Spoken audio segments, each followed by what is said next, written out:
Buonasera, bentornati, buon pomeriggio. Allora, dopo questa pausa pranzo dove abbiamo potuto gustare anche i vini e l'olio dell'azienda Sette Aie, che ringraziamo ancora. Allora, apre questa serie di incontri pomeridiani l'architetto Ciro Lomonte, studioso appassionato della storia e dell'arte della Sicilia. Ha dedicato decenni alla valorizzazione del nostro patrimonio architettonico e artistico. La sua militanza culturale inizia già nel 1988 con la direzione del Centro Culturale Monte Grifone e prosegue attraverso la pubblicazione di saggi sull'agricoltura sacra, dimostrando No, come... non sull'architettura sacra. Ho detto agricoltura? Sì, non vorrei togliere perché. Ecco, esatto, dopo per 2 giorni sull'architettura sacra, dimostrando come ogni pietra della nostra isola racconti una storia di fede e identità.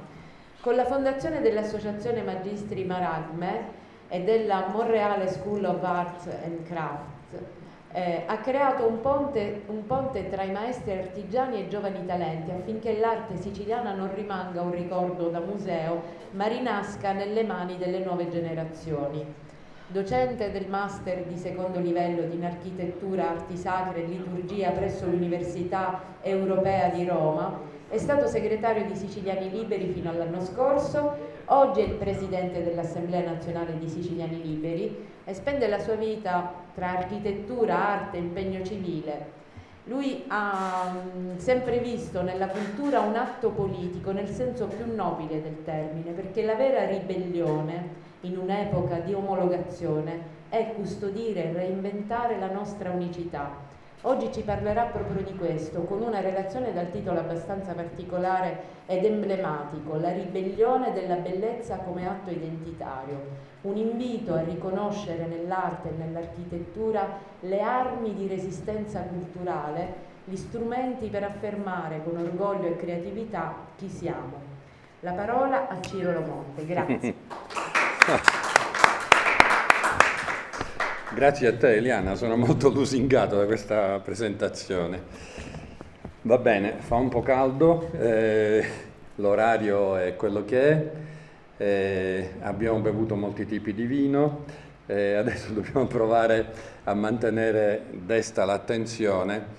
Io fra l'altro rispetto a Marco che stamattina ha fatto una bellissima relazione, seguirò una traccia, cercherò di attenermi a una traccia, perché questo è un tema che mi sta molto a cuore, quindi se cominciassi ad aprire delle incidentali non finiremmo più, perché su ogni cosa si potrebbe dire molto ma molto di più.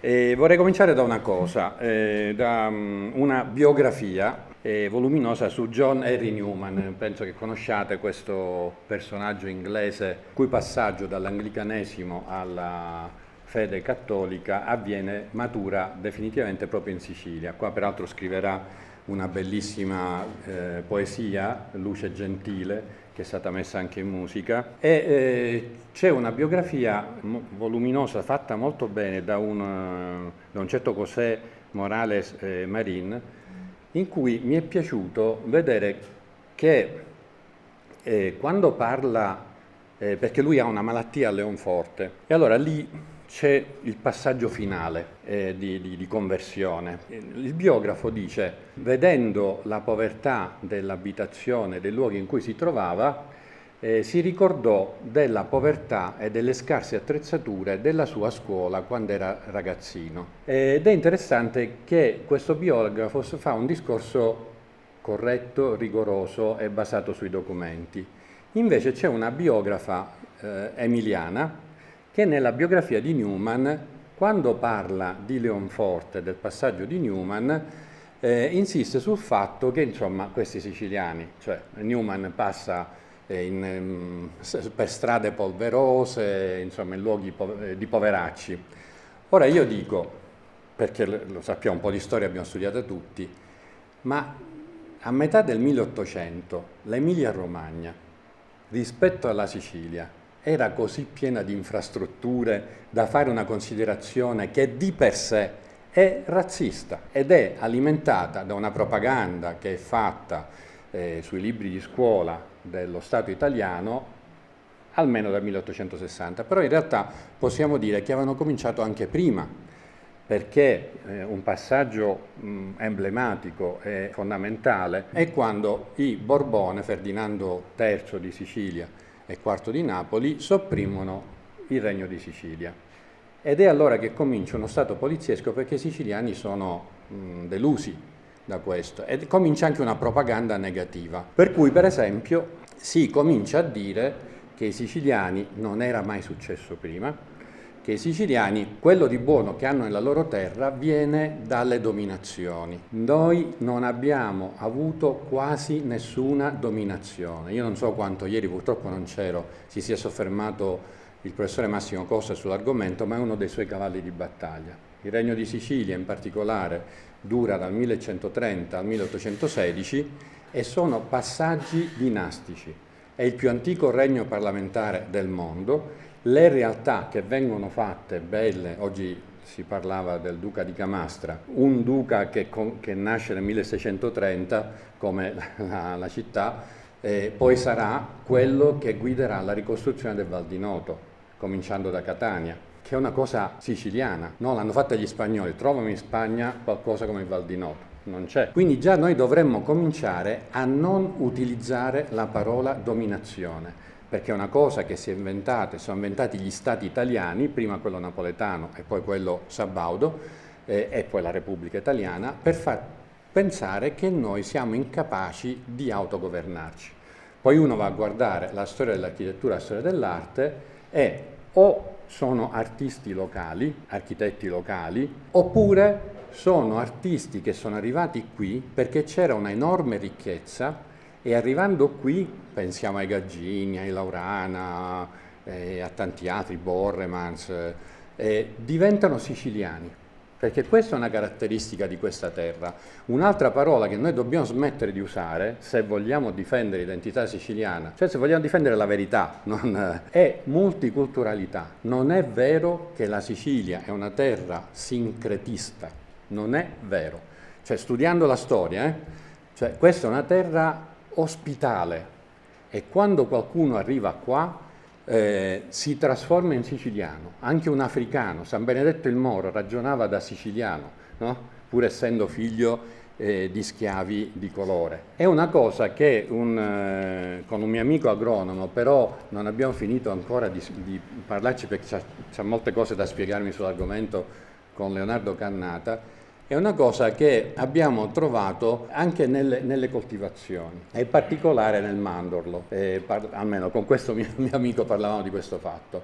Il nostro mandorlo, che l'abbiano portato i Fenici, che ci fosse da prima, è migliore degli altri mandorli, dà dei frutti migliori ed si possono innestare sul mandorlo ciliegie, pesche, susine, albicocche e sono più forti. Il fico d'India che abbiamo noi in Messico non c'è, cioè il genotipo arriva qua e per le condizioni che noi abbiamo il fenotipo è un altro. Cioè si robustisce, diventa più succoso, cioè dipende di che si tratta. Anche per questo, se ho capito bene, abbiamo tutte queste varietà di ulivo. Comunque questo avviene nelle popolazioni, nelle etnie che sono arrivate qua e quindi noi dobbiamo rigettare questa propaganda razzista nei nostri confronti perché è strumentale, perché serve a tenerci sotto scacco. Quindi pensare che noi non siamo capaci di autogovernarci, di fare opere d'arte, di fare impresa, perché saremmo lagnusi. Dico per esempio, vabbè, comunque adesso ci arriviamo anche su questa cosa dei nobili, no? Anche i Lancia e Lucchesi Palli. Peraltro questa dove avviene l'ultima tappa della conversione di John Henry Newman è Leonforte, che avrà avuto qualche strada polverosa, ma è uno dei posti più belli dei Branciforte, cioè c'aveva delle cose bellissime. Dire che fosse un posto di mala muerte, cioè veramente è propaganda e non si può accettare una cosa del genere. O vogliamo parlare di Santa Margherita di Belice? Dopo il terremoto l'hanno rovinato, quel povero palazzo e la chiesa, cioè è scandaloso quello che hanno fatto. dopo il terremoto. Siccome parto da John Henry Newman, volevo far notare una cosa che mi sembra interessante. Allora, noi abbiamo almeno 2 risorgimenti nell'Ottocento italiano. Uno è ispirato all'esoterismo gnostico, carboneria, massoneria e compagnia cantante. No? Esiste invece un risorgimento cattolico, in Sicilia in modo particolare, e in particolare i siciliani non hanno accettato i soprusi degli Angioini, stiamo parlando del 1282, vescovo siciliano, non hanno accettato la rivoluzione francese, su questo ci sono fior di documenti, non hanno accettato, qua Napoleone non ha messo piede, e no perché lo difendevano gli inglesi questo territorio, è più complessa la cosa. Esisteva un esercito siciliano e non possono accettare i siciliani l'illuminismo esoterico. Qualcuno mi ha detto quando ho presentato questa tesi, diceva vabbè ma la Sicilia è piena di massoni, è vero, ma la Sicilia è piena di massoni opportunisti, cioè in una colonia, perché la Sicilia è stata ridotta a colonia, ci sono delle forme per sopravvivere. Allora infilarsi in certe associazioni serve per sopravvivere, per fare carriera, però io conosco molti massoni che non hanno neanche idea di che cosa dica veramente la massoneria. Perché qui in Sicilia la fede cattolica si è fatta cultura, ha prodotto innumerevoli bellezze profondamente siciliane. Ora, restando un attimo in questo tema del risorgimento, nel 2010, 150 anni dall'Unità d'Italia, un mio amico, un professore di sociologia di Firenze, il professore Pietro De Marco, diceva questo, e la sottolineo per la presenza di un relatore che verrà subito dopo. C'è una frase famosa di Massimo d'Azeglio, Massimo Taparelli d'Azeglio, il quale cosa diceva? Lo sapete tutti, ce lo fanno studiare quando siamo piccoli. Abbiamo fatto l'Italia, adesso bisogna fare gli italiani. Allora diceva questo mio amico, è esattamente il contrario. Cioè prima del 1860, poi c'è stata la parte redentista per il Friuli Venezia Giulia. Prima dell'Unità d'Italia esistevano gli italiani, invece ancora oggi non esiste l'Italia, non è vero che c'è questa unità così profonda, non è vero che noi abbiamo un sentimento, forse la squadra di calcio, forse, comunque abbiamo anche la nazionale siciliana, quindi possiamo dedicarci anche ad avere un altro tipo di tifo. E che cosa voleva dire questo professore? Che i popoli messi con la violenza insieme in quello che è stato il Regno d'Italia, in realtà avevano in comune una sola cosa, la fede cattolica, perché poi per il resto avevano delle identità molto forti che li distinguevano gli uni dagli altri. E peraltro non era la lingua quella che unificava perché è stata imposta. L'italiano è un po' il toscano, diciamo, adattato. Noi per esempio abbiamo una caratteristica rispetto al resto del mondo. Noi scriviamo in italiano, ma non parliamo in italiano. In Italia ciascuno parla un linguaggio che è più proprio della propria terra, no? Poi però ci sforziamo con eleganza, perché siamo abituati a scuola, infatti è più aulico. Se voi pigliate uno spagnolo, per esempio, o un francese, quando scrivono tendono a scrivere in modo abbastanza volgare, a meno di non essere di certi livelli. Noi invece, anche la persona più... diciamo... Qua c'è un insegnante che prima mi diceva questo problema della scuola elementare di adesso. Diciamo, la scuola italiana non è che stia benissimo in questo momento, però di fatto ancora sopravvive un po' questo. Quindi è stata fatta un'Italia con la forza, cercando di eliminare ciò che era l'unica cosa che veramente univa, no? Cercando di sostituire per esempio le feste, no? Tipiche dei luoghi con delle feste più tipiche del pensiero esoterico. Allora, si potrebbero fare tanti ragionamenti per varie parti di questo Stato agglomerato in questa maniera. Comunque, la domanda è, esiste un carattere siciliano? Io mi ricordo per esempio che sono stato invitato, siccome sanno che ci tengo a questa cosa, sono stato invitato a una trasmissione televisiva e il giornalista mi continuava a fare delle domande piuttosto sciocche, perché mi voleva portare da una parte dove io non volevo andare, perché secondo lui l'identità siciliana è l'opera dei pupi e il carretto siciliano. Questa è una grande sciocchezza, cioè le cose che ha studiato Giuseppe Pitrè nell'Ottocento sono cose folcloristiche, è etnografia di un certo tipo, ma non sono il carattere siciliano, sono cose che riguardano una Sicilia che era stata oppressa, in cui era iniziato un fenomeno che prima non c'era mai stato, l'emigrazione. Io mi occupo moltissimo di argenteria e oreficeria. A Palermo c'erano 400 botteghe fino all'Ottocento e immigravano. Ci sono interi paesi del lago di Como che riportano immagini di Santa Rosalia, perché venivano a lavorare da noi, perché lì avevano fame e venivano a lavorare da noi. Terza economia d'Europa. Esatto, in una terra in cui c'era stato questo cambio repentino, in qualche maniera l'opera dei Pupi e Caretto Siciliano sono un canto malinconico, triste, di un popolo che non riesce più, non gli permettono più di esprimersi come prima. Non è questa l'identità siciliana. Questo è semmai un grido di dolore, ma l'identità siciliana è un'altra. Per esempio, è tristissimo, già ci spostiamo al 1959, è tristissimo leggere, aveva i suoi motivi, ma non ci soffermiamo su questo, è tristissimo leggere il discorso di Fabrizio Salina, principe di Lampedusa, a Aimone Chevalley di Monterzuolo, no? Nel Gattopardo, quel lunghissimo discorso. Tutto quel discorso che fa sul sonno, sul fatto di considerarci dei, sul fatto di desiderare la morte, sul fatto di aver avuto 14 dominazioni che hanno lasciato monumenti bellissimi ma per noi incomprensibili, è una serie di falsità letterarie che per lui avevano una motivazione, un obiettivo, ma che non possiamo ripetere a pappagallo, perché sono false, perché, ripeto, non abbiamo avuto dominazioni e i monumenti sono nostri e siamo noi che dobbiamo spiegarli agli altri, non farceli spiegare. Quindi la Sicilia, peraltro, si trova al cuore del mondo conosciuto prima della scoperta dell'America. E così viene rappresentata. C'è la famosa mappa di Ebstorf della metà del 1200, una mappa enorme di 3,5 metri, in cui la Sicilia è rappresentata proprio, siccome una mappa antropomorfica, come cuore del mondo. Siamo al tempo di Federico II e così era percepita. Oppure c'era un'altra del 600 in cui l'Europa è rappresentata come una regina e c'ha in mano un globo che è la Sicilia, che contiene i tesori più preziosi del mondo di allora. E così, ripeto, era considerata. Quindi questi flussi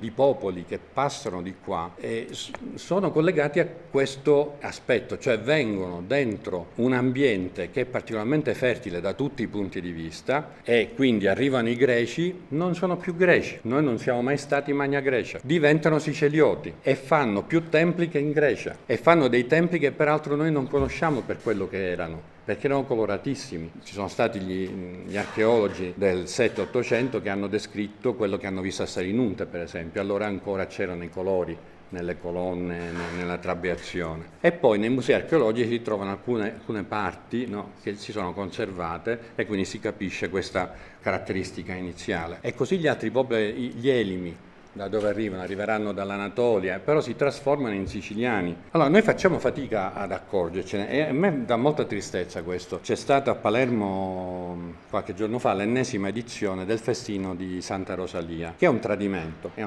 perché non è il festino che si faceva fra il 1625 e il 1859. Dopo di allora non è stato possibile farlo ripartire. Allora, siccome in quest'anno arrivate ai quattro canti dove c'è il sindaco che sale sul carro e grida viva Palermo e viva Santa Rosalia, tra l'altro che non è una cosa del 1625, come sapete nacque nel 1848, era un grido di ribellione questo via Palermo e via Santa Rosalia. Allora dalla folla sono cominciati a partire fischi e grida, buffone, quest'anno, buffone. Allora io ho letto alcuni commenti che mi hanno rattristato perché sono in linea con quello che dicevamo prima. Ecco, vedete, i palermitani sono volgari, sono sempre scontenti. Il sindaco precedente diceva nemici racontentizi.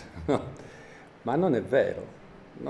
Cioè, poi al di là di chi fosse, chi ha gridato, chi ha fischiato, non è questo il punto. Il punto è che i palermitani sono stati defraudati di una festa che era di tutt'altro tipo, di tutt'altra ricchezza. Una festa che ancora quest'anno ci sono andato e sono rimasto colpitissimo, una festa che ancora mantiene la sua forza, è quella di Sant'Agata a Catania, no? Che è impressionante. E l'altro giorno sono stato per motivi di lavoro il restauro dell'urna a Licata. La festa di Sant'Angelo è una cosa impressionante pure, no?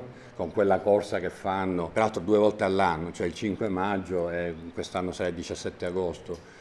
Il mese prossimo, no? Sono feste che riflettono l'animo dei siciliani e che anche riflettono la capacità di fare arte dei siciliani, che va esaminata non con lo spirito di Giuseppe Pitrè, ma con un'attenzione un po' più acuta per capire di che si tratta. Questo noi alle volte non lo ammettiamo, cioè effettivamente ci sono riusciti. Il professore Massimo Costa dice, no Marco, dice spesso, noi siamo il popolo più razzista del mondo oggi, contro noi stessi, siamo autorazzisti, per cui ci buttiamo fango, magari se qualcuno ci insulta da fuori replichiamo, però poi quando tocca a noi dirlo, allora sottolineiamo dei difetti veri o presunti. Poi arriva gente da fuori, non so se avete letto questa intervista di 6 anni fa, c'è un premio Nobel, conoscerete tutti penso Quel che resta del giorno, Kazuo Ishiguro, ne è stato tratto anche un film capolavoro, no?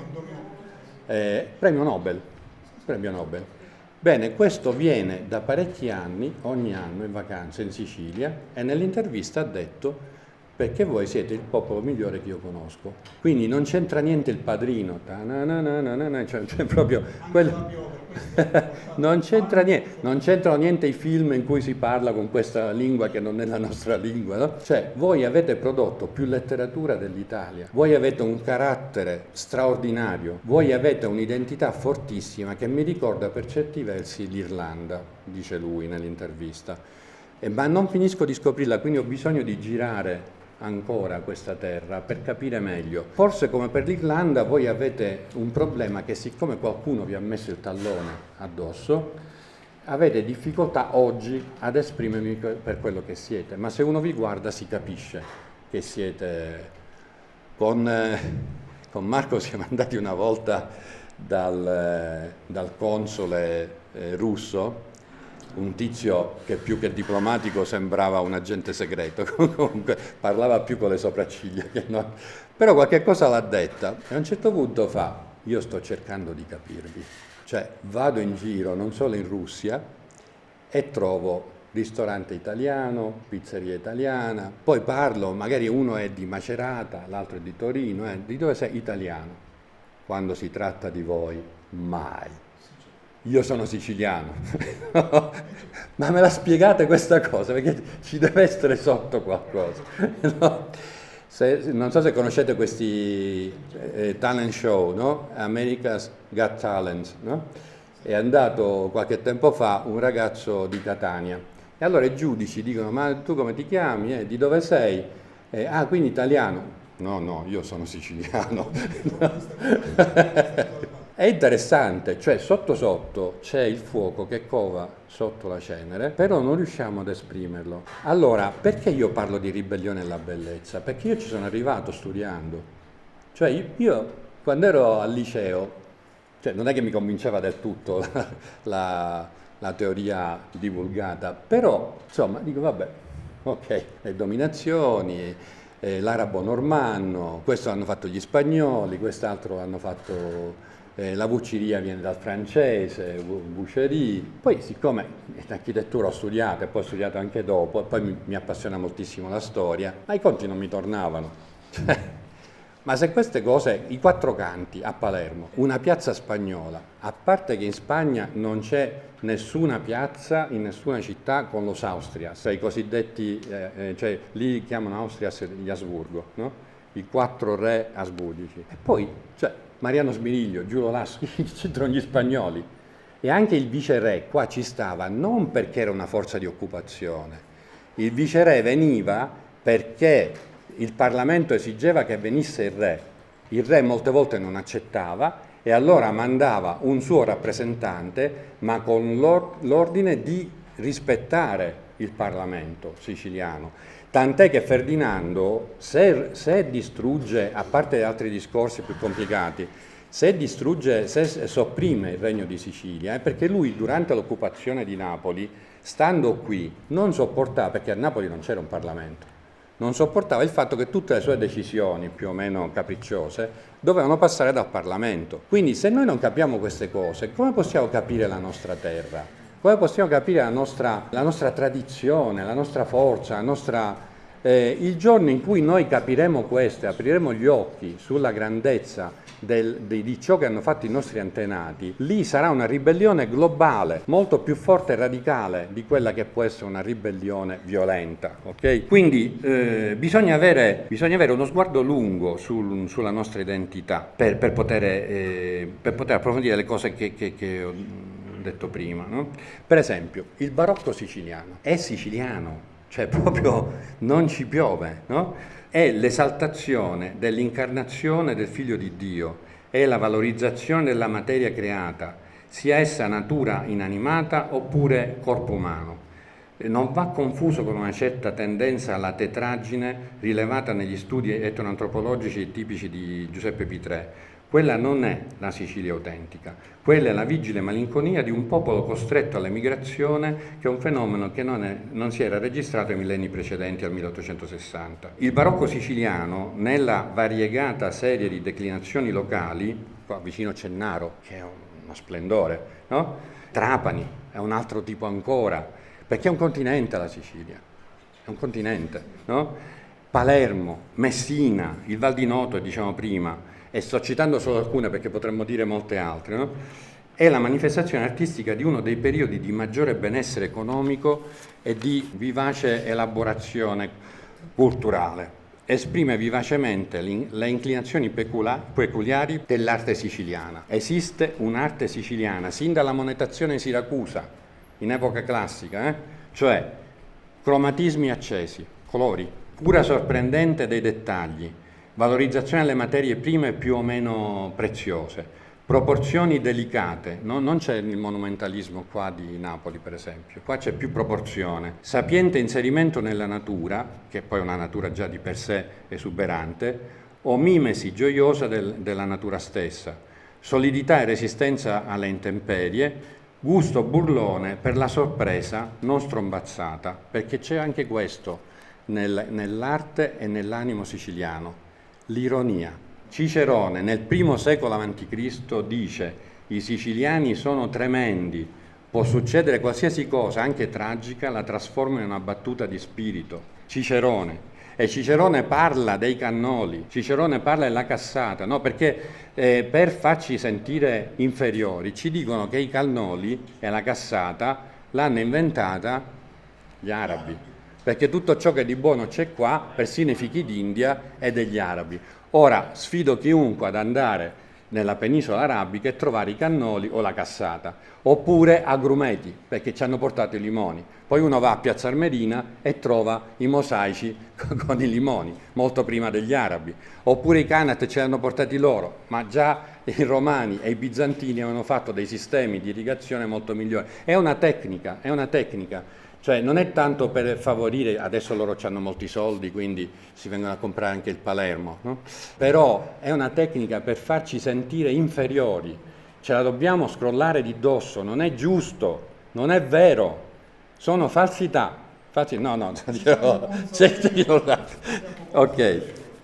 Quindi esiste un'arte siciliana e quest'arte è pure molto allegra. Con riferimento specifico all'arte sacra, poi, va sottolineato la predilezione per tutto quanto evidenzi la filiazione divina, una tenera fiducia nella paternità misericordiosa di un Dio che accoglie sempre i suoi figli, anche quando sono irrequieti e prodighi di monellerie. Questo, per esempio, lo vedete benissimo in tanta arte, ma forse il vertice assoluto è stato raggiunto da Giacomo Serpotta. I bambini non sono puttini, sono bambini, ci sono anche puttini con le alucce, ma ci sono bambini, sono dei monelli che mimano gli adulti e giocano in una maniera stupenda e fa capire che di fronte a Dio non possiamo. Sto parlando di cose culturali, stiamo parlando di epoche in cui c'era il volontarismo dei luterani e dei calvinisti, in Sicilia non ha attecchito, oppure la tetraggine dei giansenisti, in Sicilia non ha attecchito, no?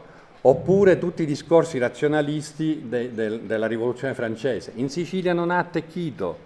Per questo sono cose che sono intrinsecamente nostre e che definiscono il nostro animo, non quelle che dice Tomasi Lampedusa, che c'ha i suoi motivi per farlo. E questo si registra nell'arte, lo vediamo nell'arte. cioè sono documentati, cioè non è che sono cose inventate o ideologiche. Quindi sono tutti principi che possono guidare la rinascita dell'arte siciliana contemporanea, ovviamente senza inciampare nell'equivoco delle copie anacronistiche. Un'altra caratteristica specifica dell'animo siciliano, a Palermo è fortissima, ma anche da tutte le altre parti, è la teatralità. Noi abbiamo una certa tendenza alla sceneggiata, ma non quella napoletana, è molto differente. Peraltro i napoletani, qualcuno si è seccato quando l'ho detto, ma i napoletani del post-unità d'Italia sono diventati molto tristi, cioè la loro comicità tende al tragico, no? Invece in noi è rimasta, nonostante tutto, è rimasta una comicità allegra. E la nostra teatralità, in cui devo dire che c'era un professore universitario che diceva che noi per condurre questa ribellione alla bellezza dovremmo per un po' di tempo evitare di leggere alcuni autori, Tomasi Lampedusa, Sciascia, ma uno che è terribile per certi versi, un gigante, è Pirandello. Non è vero che noi siciliani abbiamo la maschera, noi non siamo ipocriti, noi tendiamo invece a socializzare, a relazionarci in un modo istrionico, che è diverso, e quindi alcune volte abbiamo bisogno, poi esistono i siciliani muti, quelli che parlano muovendo solo il sopracciglio, che sono divertentissimi, ed esistono i siciliani logorroici, no? E quindi con i siciliani logorroici la cosa peggiore che ti può capitare è fare un incidente con la macchina, perché dopodiché la discussione per l'incidente, non importa che cosa sia successo alla macchina, la cosa importante è stare 4 ore a discutere, ok? Infatti una volta che io ne ho combinata una, ma non ve la racconto, vi dico solo ne ho combinata una un po' grossa, entrando in un cantiere di un monumento antico, e che è arrivato il custode e mi ha cominciato a rimproverare, anche perché avevo portato alcuni ragazzi. Allora io avevo capito dove volevo andare a parare, la sceneggiata, voleva che stessimo lì 4 ore a discutere, e allora mi comincia a dire perché lei, tutta una serie di motivazioni. Io lo guardo e gli faccio, ha ragione, è diventata una belva. Mi fa, hai ragione, e mamma ci ho squarata.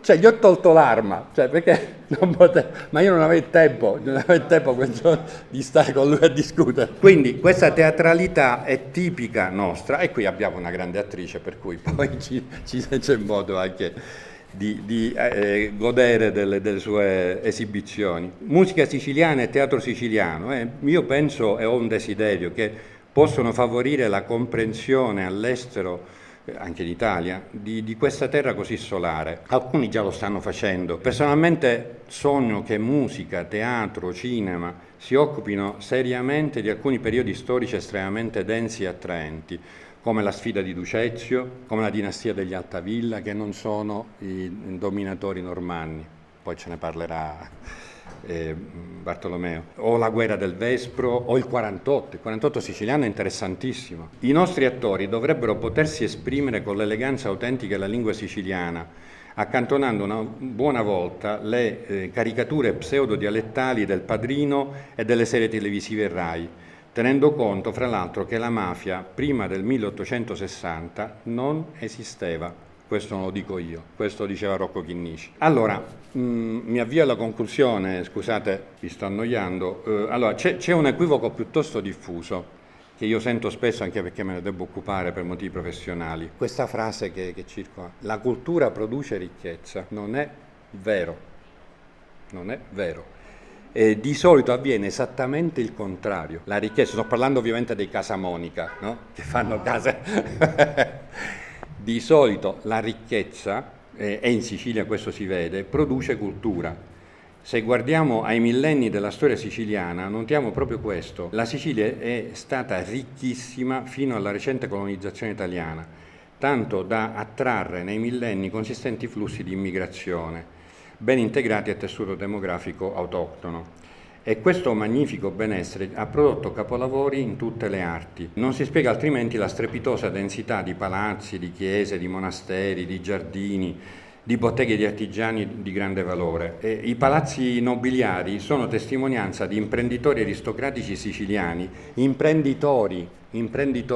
Non fermiamoci alla descrizione di salina nel Gattopardo, che non è capace di governare il suo territorio. Ma com'è possibile che dicano queste cose? Ma Santa Margherita Belice è stata governata egregiamente dai suoi feudatari per 500 anni. Cioè, se erano così scarsi, si sarebbe dissolto il patrimonio in pochissimo tempo, no? Poi che Giuseppe Tomasi Lampedusa non avesse queste capacità è un altro discorso, e che fosse cambiato la riforma agraria, tante questioni. Ma non è vero. Quindi erano imprenditori. Basta andare a vedere a Palazzo Butera a Palermo o a Palazzo Mirto le mappe delle città che governavano con tutti i programmi di miglioramento, acquedotti, strade e così via dicendo. Ma quali nobili... Poi uno legge il Dennis McSmith e trova questa descrizione dei nostri nobili che è veramente penosa. Quel libro andrebbe bruciato, no? Voi sapete che cosa si dice a lettere a Palermo? Che questo signore, che era bravissimo, un grande affabulatore, no? Un grande salottiero, arrivò a Palermo e gli disse: ma ci sono archivi? E lo portarono a vedere gli archivi. Io penso insomma che li abbiamo visti. Ci sono archivi confinati. Quando è venuto un professore di Barcellona, mi ha mandato per aiutarlo un suo dottorando che doveva studiare il viceré Macheda, e questo quindi voleva studiare 3 anni di governo a Palermo di Macheda. L'ho portato negli archivi, quello si è messo le mani ai capelli, dice: ma io forse posso studiare 1 mese dell'attività con tutto il materiale che c'è, no, 3 anni. Invece Dennis McSmith, molto più furbo, che ha fatto? Se n'è tornato a Londra e ha scritto un libro di aneddoti. Fra questi aneddoti che cosa leggiamo? E queste storie sono passate e se le bevono alcuni siciliani, che siccome questi nobili siciliani erano incompetenti e incapaci, si passavano il tempo nelle feste, per cui, per esempio, una volta erano sul molo del porto di Palermo e stavano salutando i parenti che partivano. Dalla nave si sono dimenticati a togliere gli ormeggi, per cui la nave si è trascinata il molo e tutti i nobili in acqua. Questa è la storia di Sicilia medievale e moderna di Dennis McSmith. Ma può essere mai che noi accettiamo questa interpretazione della nostra storia? È assurdo, non è corrispondente alla verità. Infatti stanno uscendo anche, perché questi erano mecenati fra l'altro, proprio perché erano ricchi ed erano capaci di governare, poi favorivano le arti, no? Per questo anche un duca di Camastra è capace anche perché era un militare, era un genio militare, è capace di governare una ricostruzione incredibile. Voi paragonate quello che ha fatto questo signore a Catania, a Noto, a Scicli, un territorio immenso, a quello che hanno fatto a Gibellina, a Salemi, c'è un abisso, ok?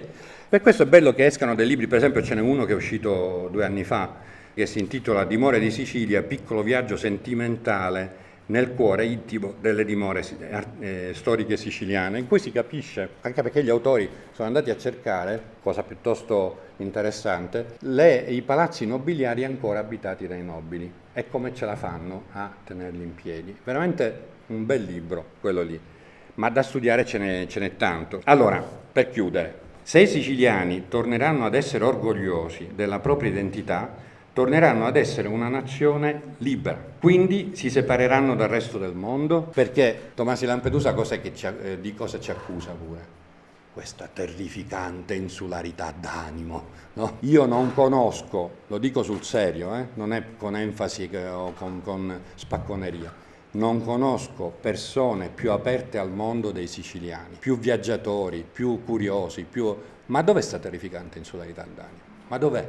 No? Quindi se saremo liberi non è che ci separeremo dal mondo, no? E saremo invece ancora più inclini al viaggio e alla scoperta. Semmai potremo sviluppare quegli elementi della nostra identità che sono di per sé un antidoto efficace, stamattina se ne è parlato, alle patologie della globalizzazione. Saremo un aiuto per l'intera umanità. Sembra uno scherzo, ma torneremo ad essere il cuore del mondo da questo punto di vista. Cioè quelle cose che dicevano sull'agromeopatia sono importanti per gli altri, sono esempi che i siciliani possono dare. Per questo Kazuo Ishiguro viene qua e rimane scioccato, sorpreso. I nostri creativi, anche i nostri artisti, hanno bisogno di coltivare la libertà di spirito, spezzando le catene del pensiero unico dominante, dei mezzi di comunicazione e dei social più servili, dell'istruzione nozionistica e ideologica, dell'appiattimento culturale. L'indipendenza di giudizio può costare cara, può rallentare o impedire del tutto di ottenere successo, perché poi c'è chi mette i bastoni fra le ruote, ma è molto gratificante perché consente di raggiungere il cuore del vero, del buono, del bello. E questo è ciò che dà la felicità, è questo che possiamo far capire agli altri noi siciliani, perché questo è radicalmente siciliano.